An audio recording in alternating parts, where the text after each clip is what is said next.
bem-vindos, bem-vindas de volta para o direito administrativo. Vamos lá, muita força de vontade, muita determinação, mentaliza a sua aprovação, mentaliza o seu nomezinho lá naquela lista de aprovados dentro das vagas, tá? Para ficar mais leve, para ficar mais tranquilo aqui a aula, certo? Bom, continuando o direito administrativo, certo? Nós estávamos falando das entidades da administração pública. Lembrando, a administração pública, ela é dividida em administração pública direta e administração pública indireta. Os entes políticos, né, que são os entes lá da administração direta, União, Estado, Distrito Federal, município, praticam atividades de Estado e lá, se eles não dão mais conta da atividade através dos seus órgãos, eles descentralizam e criam novas entidades, que são as entidades da administração pública indireta. Autarquia? Check, vimos. Sociedade de economia mista? Não. Empresa pública? Não. Vimos fundação pública. Então agora veremos as empresas que a administração tem participação, as empresas estatais. Elas são divididas em empresas públicas e sociedades de economia mista. Elas têm características bem parecidas, características comuns das duas, porém elas têm características próprias que as diferenciam uma das outras. E aí é o que cai na prova, porque a banca, ela gosta de fazer o aluno errar. Então ela vai pegar uma característica da empresa pública e vai jogar lá na sociedade de economia mista. Então a gente vai ver aqui as similitudes entre elas e as diferenças, tá? Pra gente ficar bem afiadinho. Bora lá. Sociedade de economia mista. Bom, a sociedade de economia mista, ela tem uma criação autorizada pela lei. Isso significa que uma lei a cria? Não. Uma lei autoriza a criação. Uma lei vai lá, autoriza a criação de uma sociedade de economia mista. Um ato posterior à lei, um ato depois infralegal, vai lá e precisa regulamentar aquilo para que ela, de fato, consiga exercer sua atividade. Então, simplesmente ter uma lei que autoriza não coloca em prática essa sociedade de economia mista, certo? Primeira característica, ela tem uma autorização por lei. Segunda característica é que ela não é pessoa jurídica de direito privado. Isso significa que ela está muito próxima ao regime privado mesmo, propriamente dito. Embora em alguns momentos ela vai ter umas características de direito público, isso não despersonifica essa pessoa jurídica dela de direito privado. Então, a sociedade de economia mista, assim como as empresas públicas, elas sempre são pessoas jurídicas de direito privado. O regime em regra aplicado aqui é um regime privado. Um exemplo é a contratação de agentes. A contratação de agentes, em regra, é feita pelo regime seletista, que é o mesmo regime que se emprega ali na padaria do seu João. A padaria do seu João contrata através de CLT, assina carteira de trabalho. Aqui também, só que tem que fazer concurso público. Por quê? Porque ela ainda tem uma ingerência do Estado, ela ainda tem uma participação estatal, certo? Dotadas de personalidade jurídica de direito privado, vamos acompanhar aqui o conceitinho, mas submetidas a certas regras especiais, decorrentes de sua natureza auxiliar na atuação governamental, constituída sob a forma de sociedade anônima, cujas ações com direito a voto pertencem à sua maioria à União ou à entidade da sua administração indireta, sobre remanescente acionário da propriedade particular. Nossa, quanta informação, professora! Sim, primeiro de tudo, pessoa jurídica de direito privado. Em regra, aplica o regime de direito privado. Contratação através de regime seletista. Aqui também, os empregados, que a gente vai ver lá quando nós formos ver agentes públicos, a gente vai ver que eles não têm estabilidade. Eles podem ser demitidos? Sim.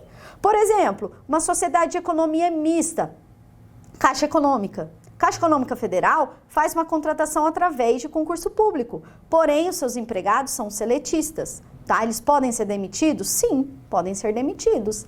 Então aqui, essa demissão como acontece lá na empresa privada, também pode acontecer aqui, certo? Ainda não houve uma manifestação do STF sobre a motivação dessa demissão. Já houve sobre um tipo de empregado que eu vou falar, qual é essa empresa pública que tem que motivar, mas quando eu estiver falando lá de empresa pública. Vamos voltar aqui para a sociedade de economia mista.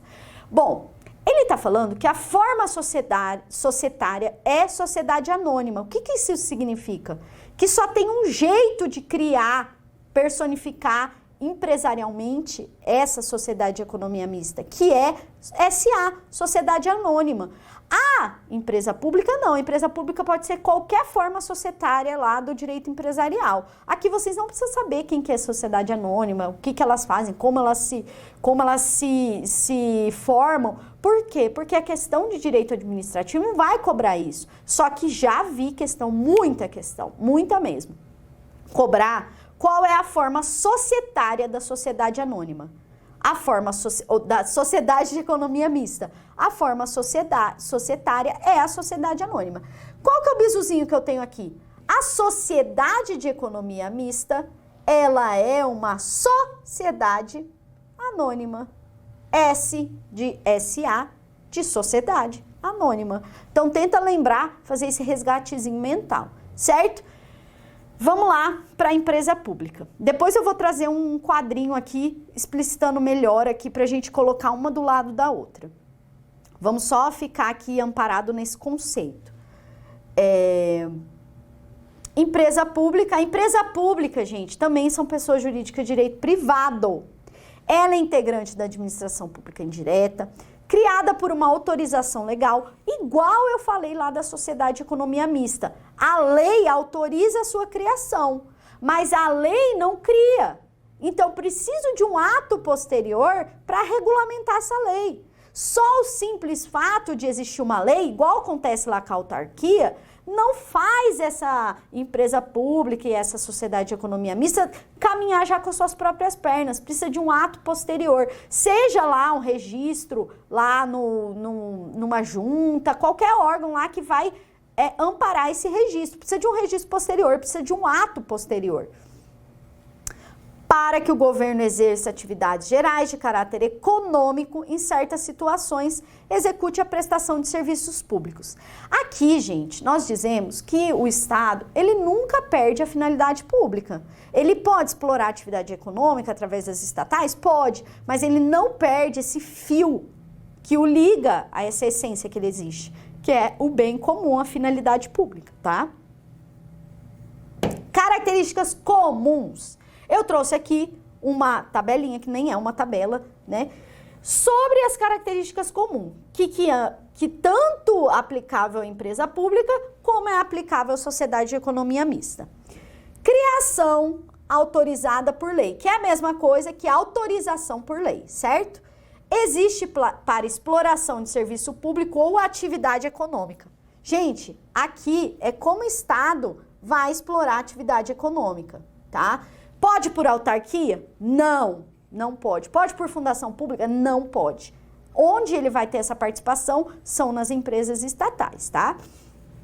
Regime jurídico de direito privado não gozam de privilégio de direito público. Lembra aquela imunidade processual? Lembra aquela imunidade tributária que eu falei lá do artigo 150, ou daqueles prazos especiais da administração pública que não tem? Por quê? Porque ele concorre no mercado. Gente, pensa só. Um Banco do Brasil que está lá sendo concorrente de um outro banco, Itaú, Bradesco, eu nem sei, Bradesco ainda existe, HSBC, sei lá.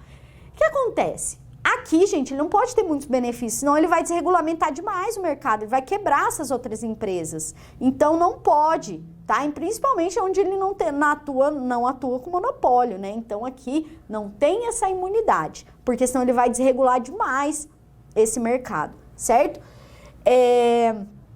Aqui, gente, a relação é horizontal com os particulares.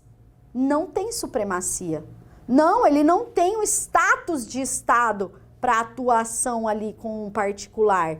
Ele não atua com poder de polícia. Você tem que querer contratar com aquilo ali. Você tem que querer ir no Banco do Brasil. Você tem que querer ir lá na Caixa Econômica ou utilizar o serviço do correio, embora tem alguns serviços que só o correio faça. Mas aqui tem que ser uma opção sua. Você tem que ir lá. Ele não te obriga a nada. Ele não te impõe tributo. Ele não te impõe um ato lá na sua esfera de particular, dos seus bens, dos seus imóveis. Não. Você tem que procurar ele. Por isso que ele não tem supremacia, certo? Tem as mesmas limitações que qualquer ente público. Por quê? Porque ainda tem a participação do Estado, tá? Quando ele vai fazer compras, em regra, ele licita. Só que quando ele vai, por exemplo, um banco público, Banco do Brasil, vai abrir uma conta, ele não vai fazer uma licitação para você abrir uma conta lá, senão ninguém vai abrir uma conta lá. Então, assim, quando ele tiver essa atuação de forma não regulada, não que tenha essa participação dentro do mercado, abertura de conta, venda, por exemplo, de combustível, como é a Petrobras, ele não vai ter que fazer uma licitação, um processo licitatório, porque ele está tendo uma atuação econômica, de viés econômico ali. Mas quando ele utiliza o dinheiro público, por exemplo, para contratar, ele vai ter que seguir os trâmites da 8666. Porque aqui, embora ele tenha um regime privado, de direito privado, porque ele é uma pessoa jurídica de direito privado, a gente diz que essa atuação é mitigada. Por quê? Porque ele não deixa de ter participação do Estado, certo? Só que algumas atuações dele, principalmente quando for dessa atividade econômica dele, não vai ter essa forma de direito público, vai se aplicar o direito privado, certo? Por isso que a gente fala que o regime é misto ou híbrido, porque em alguns momentos ele vai ter mais característico essa participação do direito público. Como fazer um concurso público. Você faz um concurso público para trabalhar em uma empresa privada? Uma empresa de venda de roupa, por exemplo, privada? Não. Por quê? Porque ele pode fazer uma contratação ali com você. Você chegou, fez a entrevista na hora, passou na porta. Se ele quiser te contratar, você pode. Por quê? Porque não tem essa aplicação. Só que aqui tem essa atenuação dentro desse regime privado dele. Porque o dinheiro, tem dinheiro público ali dentro, certo? Até o teto salarial, se tiver pagando com dinheiro público, tem que respeitar, certo? Ele não deixa de ser criado com finalidade pública. Embora exista lucro, o lucro o lucro é a consequência, não é a finalidade, certo? Tem a participação, mas não é a finalidade. A finalidade é sempre a finalidade pública. Aqui tem uma tabelinha que divide a empresa pública da sociedade de economia mista, quando ela era prestadora de serviço público, quando ela é atividade econômica, certo? Gente, quando ela explora a atividade econômica, ela está muito mais próxima ao regime jurídico de direito privado. Quando ela explora a atividade de direito público, ela está muito mais próxima do regime público. Lembra que eu falei do regime misto ou híbrido? Então vamos acompanhar aqui, ó. Personalidade jurídica de direito privado, personalidade jurídica de direito privado. Isso não muda.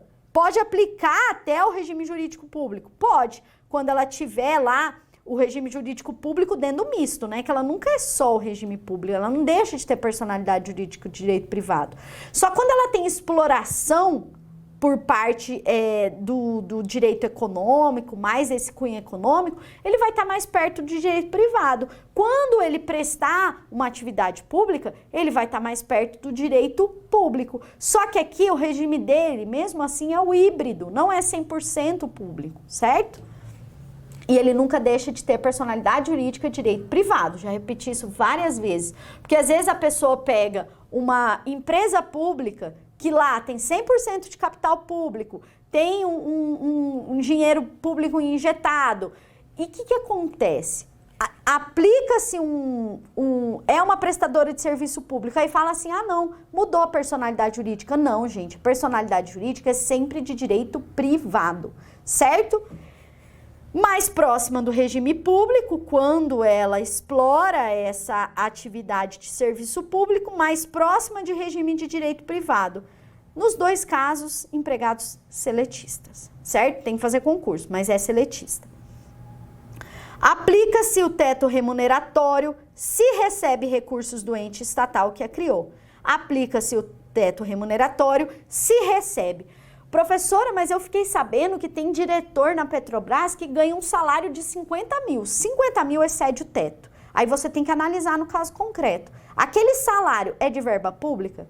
Se aquele salário é dinheiro público ou é dinheiro do erário, vai aplicar o teto. Se aquele dinheiro é só lá da iniciativa privada, aplicação de fundo privado, não se aplica o teto. Por isso que tem que analisar cada caso concreto aqui, tá? Empregados não têm estabilidade, empregados não têm estabilidade. Aqui, gente, não é pacífico na doutrina da motivação, tá? Embora a tabela tenha colocado isso, alguns doutrinadores dizem que precisa sim motivar a demissão, mas ainda o STF não falou. Por isso que eu não gosto de colocar com 100% com certeza. Eu sempre procuro trazer um entendimento consolidado na doutrina ou uma manifestação do STF. O STF já se manifestou sobre motivação de demissão? Só sobre o Correios. O STF diz que apesar de poder ter essa demissão sem justa causa, precisa motivar a demissão do Correio, dos empregados do Correio, tá? Mas ele deixou uma lacuna, ele não falou nada sobre as outras empresas públicas, nem sobre a sociedade de economia mista, certo? Possui imunidade tributária quando ela é prestadora de serviço público, mas é porque ela tem um cunho social, é um cunho público. Não é porque ela é uma empresa pública, uma sociedade de economia mista. Porque quando ela só explorar a atividade econômica, ela não possui imunidade, porque ela vai desregular o mercado, certo? Bens são privados, bens são privados. Os bens, gente, que são afetos à prestação de serviço público, não penhora, embora seja privado. Agora, os bens que são afetos só à questão econômica, exploração de atividade econômica, ele também é bem privado, só que ele pode sofrer uma penhora, tá? Ali, quando explora o serviço público, ele não perde essa característica aqui, ó, de bem privado, mas eles são impenhoráveis. Por quê? Porque ele está bem do serviço público. E como sabemos, o serviço público ele tem que ser contínuo, ele não pode ser interrompido. Então, pela própria continuidade lá da prestação de serviço público, é que não cabe a penhora. Dever de licitar, ambos, dever de licitar. Não fale, não pode falir. Responsabilidade objetiva por danos causados a terceiros e, em regra, os que exploram a atividade econômica têm a responsabilidade subjetiva, tá? Só que tem alguns casos que até vai ser objetiva, mas a regra que explorou a atividade econômica, a responsabilidade é subjetiva, tá? A subjetiva é que precisa comprovar o dolo ou a culpa. Já a objetiva não. Comprovou o evento, comprovou o dano e o nexo ligando o evento ao dano, aí já caracteriza a responsabilidade objetiva. Não precisa comprovar dolo ou culpa, tá? O Estado, quando vai responsabilizar o agente, sim, tem que comprovar o dano ou culpa para tal da ação do regresso, de regresso contra esse funcionário, mas o particular e o terceiro, não.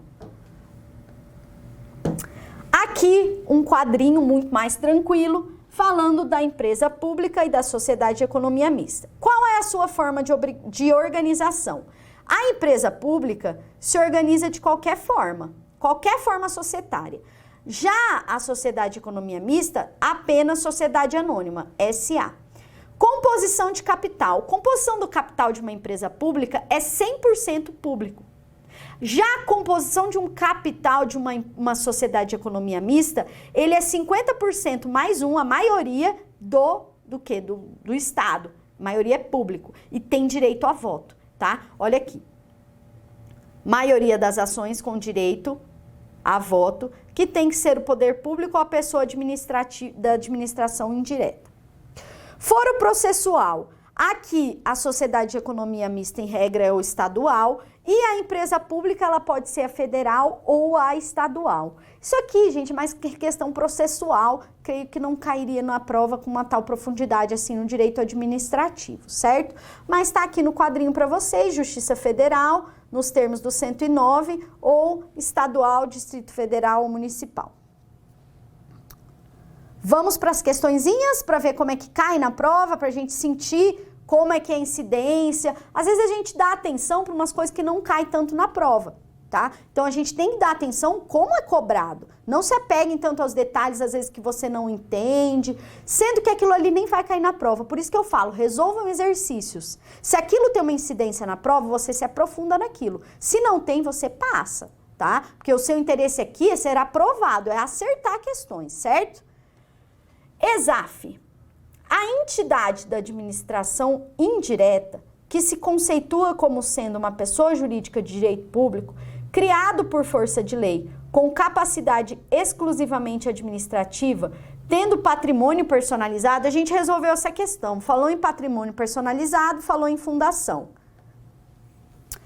O Estado do Mato Grosso deseja instituir uma fundação. Nesse caso, a Constituição exige que a autorização de sua instituição e a definição de suas áreas de atuação, respectivamente, devem ser estabelecidas mediante lei específica para poder o quê? Para poder autorizar a sua instituição, e a lei complementar define as suas áreas. Professor, onde está isso? Está na Constituição Federal. A Constituição Federal é expressa quanto a isso, tá? Então, tem que ler a Constituição Federal também.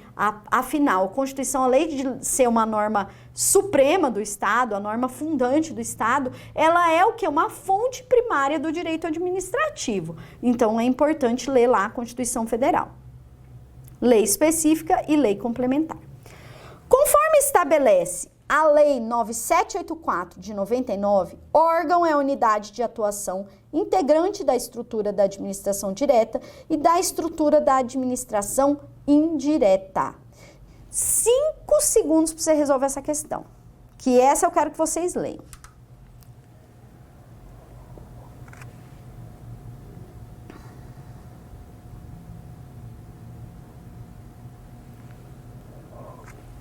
Primeiro, gente, ele está querendo saber sobre o órgão.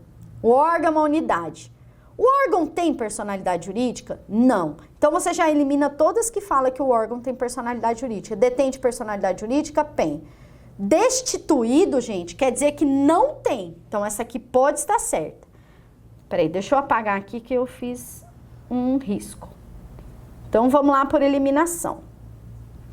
Esse aqui tá errado porque ele fala que detém personalidade jurídica, você sabe que não tem.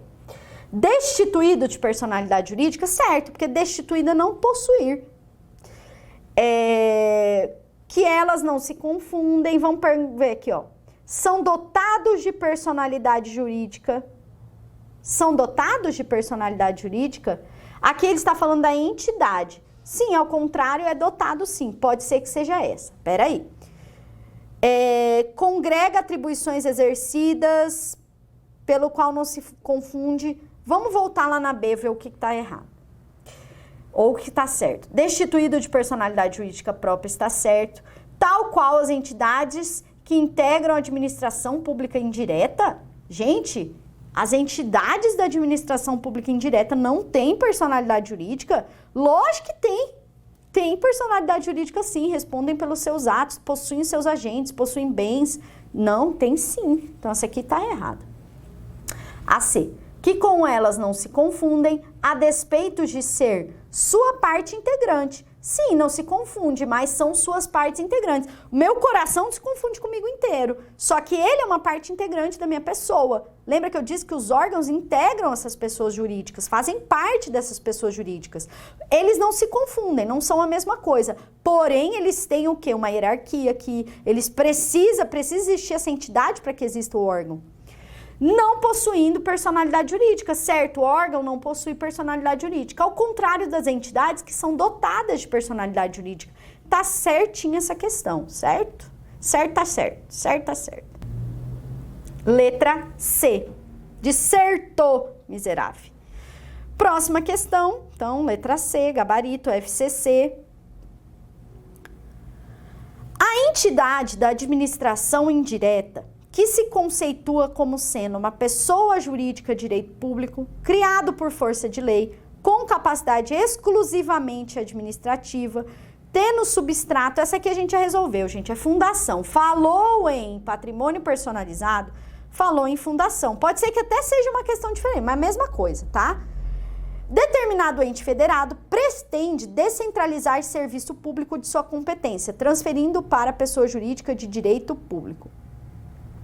Para tanto, letra A, deverá criar por lei específica autarquia que passará a integrar a administração indireta do Estado? Certinho, gente. Letra A já está correto. Ele está pedindo aqui que você fale.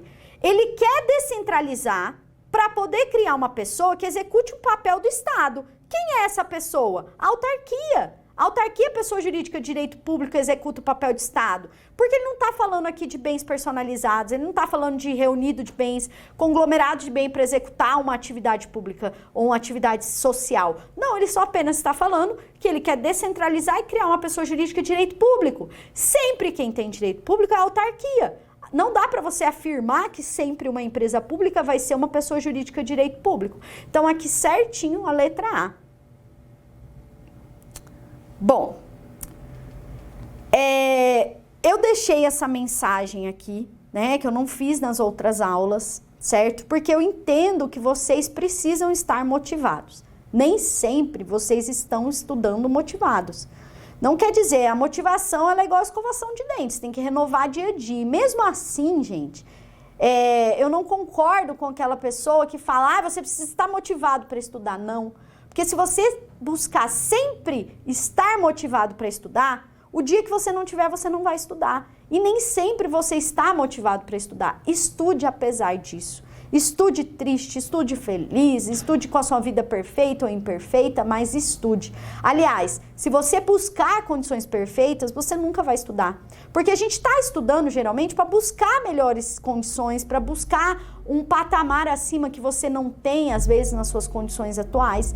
Então, você não está em condição perfeita e ninguém está, a vida não é redondinha. Por isso que eu falo, às vezes você está atravessando um problema que tira o foco do seu estudo. Foque no seu estudo para esquecer do problema. Por isso que eu coloquei, se você esperar condições perfeitas, nunca vai fazer nada. Porque a sua vida nunca vai estar em condições perfeitas. Então não deixe de estudar, não deixe de assistir as aulas, não deixe de ler as apostilas que estão disponíveis, fazer os exercícios físicos também é importante, os exercícios de aula, porque nada vai estar perfeito, a vida não fica redondinha, você não pode esperar estar tudo bem para você poder estudar. Todo mundo passa por altos e baixos, só tente fazer o seu estudo de forma constante. Apesar de tudo, você continua estudando. Não precisa estar perfeito para estudar. Lembrem bem disso, certo? E eu fico por aqui com essa mensagem legal. Só que a gente vai ter mais aulas, tá? Então fique ligadinho na próxima unidade e revisem o material, certo? Um abraço, um beijo para todo mundo e até a próxima.